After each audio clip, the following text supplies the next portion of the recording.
मैंने एक आपको अपडेट दिया था जिसमें मैंने आपको बताया था कि शिक्षक भर्ती में एक बड़ा बदलाव किया गया है। एमपीटेट 2018 में चयनित शिक्षकों की अब आजीवन रहेगी वैधता। और यहाँ पर एक पॉइंट और क्लियर किया गया था, शिक्षक पात्रता परीक्षा की वैधता आजीवन होने के बाद भर्ती के लिए अलग से शिक्षक चयन परीक्षा का आयोजन किया जाएगा। यानी कि पात्रता परीक्षा पास करने के बाद आपको एक और चयन परीक्षा यहाँ पर देनी पड़ेगी। तो इसके बाद आप लोग के बहुत ज्यादा कमेंट आ रहे थे कि क्या सर वर्ग 3 की वैधता भी आजीवन रहेगी और इसके साथ साथ क्या वर्ग 3 में भी दूसरी परीक्षा यहाँ पर ली जाएगी या नहीं ली जाएगी। तो इन दोनों सवालों के बारे में एक एक करके मैं आपको जानकारी देने वाला हूँ कि क्या सच में वर्ग 3 में दूसरा एग्जाम होगा या नहीं होगा, और वर्ग 3 की वैधता भी यहाँ पर बढ़ाई गई है या फिर सिर्फ वर्ग 1 को वर्ग 2 की बढ़ाई गई है। तो चलिए सबसे पहले हम चलते हैं राजपत्र पर जो प्रकाशित किया गया है और जो बदलाव इसमें किया गया है। जैसा कि आप यहाँ पर देख रहे हैं, मध्य प्रदेश राजपत्र है, इसमें बदलाव यहाँ पर कर दिया गया है। 1 दिसंबर 2022 को ये प्रकाशित हो चुका है। इसमें आगे अगर आप देखें, शिक्षा विभाग में ये नियम बदले गए हैं। इसमें थोड़ा सा अगर आप नीचे जाएंगे तो यहाँ पर तमाम जानकारी आपको दी गई है। यहाँ पर आप देखें एक पॉइंट लिखा हुआ है, ऐसे अभ्यर्थी जिन्होंने शिक्षक पात्रता परीक्षा उत्तीर्ण की है, शिक्षक चयन परीक्षा में सम्मिलित होना अनिवार्य होगा। नियुक्ति की प्रक्रिया तथा समस्त वर्गों के अभ्यर्थियों की योग्यता सूची तैयार की जाने की प्रक्रिया शासन के कार्यपालिक आदेश द्वारा विनिर्दिष्ट की जाएगी। इसमें हिंदी एवं अंग्रेजी माध्यम से अध्यापन करने वाले शिक्षकों हेतु पृथक पृथक चयन प्रक्रिया निर्धारित की जा सकेगी। तो यहाँ पर जो भी इस पात्रता परीक्षा को पास करेंगे उनको यहाँ पर चयन परीक्षा में सम्मिलित होना अनिवार्य किया गया है। आगे अगर इसमें आप देखें जो यहाँ बदलाव किया गया है, पहला पॉइंट है, इन नियमों के पवित्र होने के पश्चात प्राथमिक शिक्षक, माध्यमिक शिक्षक तथा उच्च माध्यमिक शिक्षक, प्राथमिक शिक्षक खेल, माध्यमिक शिक्षक खेल, प्राथमिक शिक्षक संगीत, माध्यमिक शिक्षक संगीत, प्राथमिक शिक्षक नृत्य, प्राथमिक शिक्षक आईटी के पदों पर सीधी भर्ती इन नियमों के उपबंध के अनुसार की जाएगी।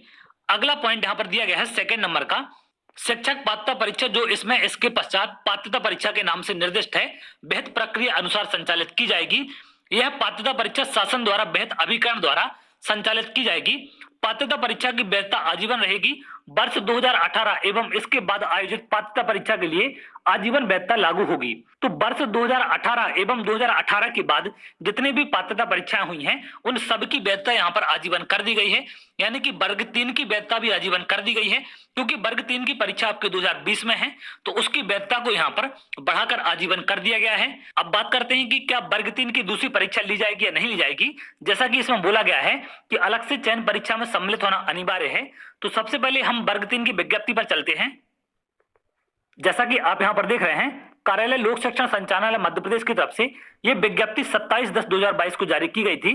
प्राथमिक शिक्षक पात्रता परीक्षा में अर्ह पाए गए आवेदकों की काउंसलिंग के लिए दिशा निर्देश थे। तो इसमें अगर आप थोड़ा सा नीचे देखेंगे तो ये तमाम जानकारी आपने पहले देख ली है। इसमें अगर आप एक पॉइंट देखें जिसमें आपको सारी चीजें क्लियर हो जाएंगी कि क्या इसके लिए परीक्षा आयोजित होगी या नहीं होगी। यहां पर देखें आप 10वें नंबर का पॉइंट है, चयन सूची तैयार करने की प्रक्रिया। यह प्रक्रिया विभाग के आदेश क्रमांक यहां पर जो दिया गया है इसके अनुसार संशोधित पत्र में दिनांक 29/9/2022 के आधार पर की जाएगी। प्राथमिक शिक्षक पात्रता परीक्षा 2020 की मेरिट के क्रम में पात्रता अनुसार चयन की कार्रवाई की जाएगी। तो यहाँ पर ये चीज क्लियर कर दी है कि जो आपकी 2020 की पात्रता परीक्षा है इसकी जो चयन सूची है वो मेरिट क्रम के आधार पर बनाई जाएगी। यानी कि जो आपके नंबर आए हैं उसी मेरिट क्रम के आधार पर आपको नियुक्ति दी जाएगी। यहाँ पर आपकी चयन परीक्षा अलग से नहीं कराई जाएगी, लेकिन वर्ग 3 की वैधता आजीवन आपकी बढ़ा दी गई है।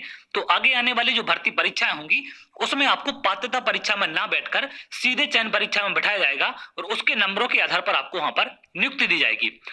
लेकिन वर्तमान में जो वर्ग 3 की भर्ती प्रक्रिया आपकी चल रही है इसमें आपको किसी भी चयन परीक्षा में नहीं बैठना है, आपको डायरेक्ट इन्हीं नंबरों के आधार पर नियुक्ति दी जाएगी। तो आप लोग इन चीजों को लेकर बिल्कुल भी परेशान ना हो।